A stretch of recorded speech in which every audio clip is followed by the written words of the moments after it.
Selamat pagi anak-anak kelas 12.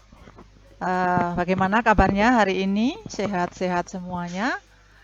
Lama kita tidak berjumpa dengan kalian dengan bertatap muka. Kali ini Ibu masuk ke kelas 12 IPS untuk bersama-sama kita mempelajari akuntansi, persamaan dasar akuntansi. Mungkin masih ingat anak-anak di kelas 11 dulu Ibu pernah menjelaskan tentang persamaan dasar akuntansi. Nah, oleh sebab itu kita akan mengulang sebentar tentang persamaan dasar akuntansi.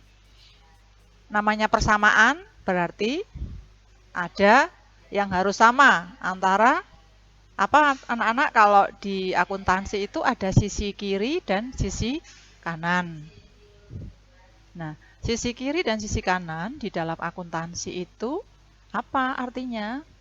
Sisi kiri adalah sisi sebelah debit dan sisi kanan adalah sisi sebelah kredit.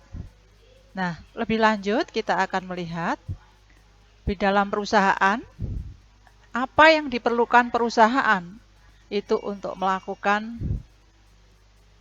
kegiatan. Apa anak-anak yang dilakukan oleh perusahaan di dalam melakukan kegiatan? Nah, apa yang diperlukan? Yang pertama itu pasti uang ya. Uang itu yang pertama yang diperlukan oleh perusahaan. Lalu mungkin tempatnya atau gedung. Gedungnya itu adalah tempat untuk usaha. Lalu peralatan atau mesin-mesin. Juga perlengkapan dan lain-lain yang pasti itu akan dibutuhkan dalam setiap kegiatan perusahaan. Nah, anak-anak, selanjutnya kita akan melihat apa yang dimaksud dengan aset. Nah, aset adalah segala sesuatu yang digunakan oleh perusahaan saat melakukan usaha. Jadi tadi ada uang, ada peralatan, ada gedung, ada perlengkapan dan lain-lain itu adalah merupakan apa? Aset. Aset atau segala sesuatu yang digunakan oleh perusahaan saat melakukan usaha. Nah, dari mana aset itu berasal? Mungkin anak-anak tahu ya, dari mana aset itu berasal. Aset berasal dari dana pemilik pribadi. Jadi milik pribadi atau disebut dengan modal atau ekuitas. Nah, modal ini tentu saja dari harta kekayaan si pemilik. Ya. Lalu asal aset yang selanjutnya bisa juga aset itu ada tambahan dari dana pihak ketiga. Ya, pihak ketiga itu bisa wujudnya adalah utang yang harus dikembalikan atau kewajiban yang harus dibayar oleh perusahaan pada saat perjanjian tertentu. Nah, tambahan dana dari pihak ketiga ini kita sebut sebagai kewajiban atau liabilitas. Nah, berarti sekarang aset itu adalah jadi kekayaan yang dimiliki perusahaan tadi, aset namanya, itu terdiri dari liabilitas dan ditambah dengan ekuitas. Jadi, aset kekayaan perusahaan, segala sesuatu yang digunakan oleh perusahaan saat melakukan usaha, itu bisa dimiliki dari liabilitas atau kewajiban ditambah dengan modal sendiri atau ekuitas. Ini anak-anak yang pertama yang perlu kita perhatikan bahwa persamaan dasar akuntansi itu adalah aset sama dengan liabilitas ditambah ekuitas. Paham ya anak-anak untuk ini?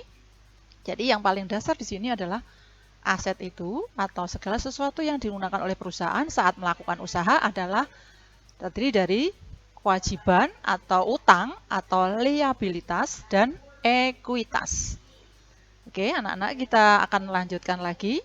Nah, Setelah perusahaan berjalan, maka akan mendapatkan yang namanya hasil, yang kita sebut sebagai pendapatan atau revenue.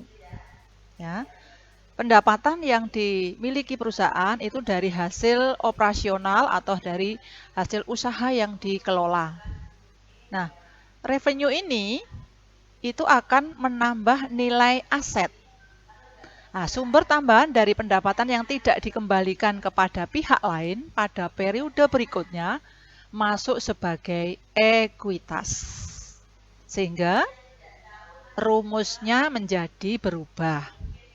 Jadi aset tadi adalah liabilitas ditambah ekuitas ditambah dalam kurung revenue atau pendapatan. Ini ya anak-anak, perubahan yang terjadi. Persamaan dasar berikutnya adalah aset sama dengan liabilitas ditambah ekuitas ditambah revenue. Jadi pendapatan tadi akan menambah modal. Ini paham ya anak-anak untuk rumus berikutnya, karena ada hasil yang diperoleh oleh perusahaan di dalam melakukan kegiatan, maka revenue ini akan menambah ekuitas. Kita lanjutkan, berikutnya adalah, nah pada saat pendapatan itu diperoleh oleh perusahaan, perusahaan harus mengeluarkan yang namanya biaya atau beban atau expense, sehingga mengurangi ekuitas. Jadi pendapatan atau revenue tadi itu diperoleh tentu saja harus dengan mengeluarkan biaya atau beban atau expense. Sehingga kita akan melihat rumus baru, yaitu aset sama dengan liabilitas ditambah ekuitas ditambah revenue dikurangi expense. Begitu anak-anak rumus yang selanjutnya, karena perusahaan sudah melakukan operasional, tentu saja harus ada biaya yang dikeluarkan. Nah, ini mungkin perubahan rumus ini perlu diperhatikan, karena aset tetap masih ada, tapi aset itu bisa ditambah liabilitas, ditambah ekuitas, dan juga revenue dikurangi expense. Ini anak-anak, saya mengharapkan Anda semuanya juga paham tentang ini. Selanjutnya kita lihat di dalam setiap transaksi ada juga transaksi untuk keperluan pemilik atau penanam modal. Jadi tadi kan pemilik juga berkepentingan di situ, penanam modal juga punya hak di situ. Maka mereka, pemilik atau penanam modal itu menginginkan uang, maka kita sebut sebagai pengambilan uang untuk keperluan pribadi, yang kita sebut sebagai prive atau withdrawal.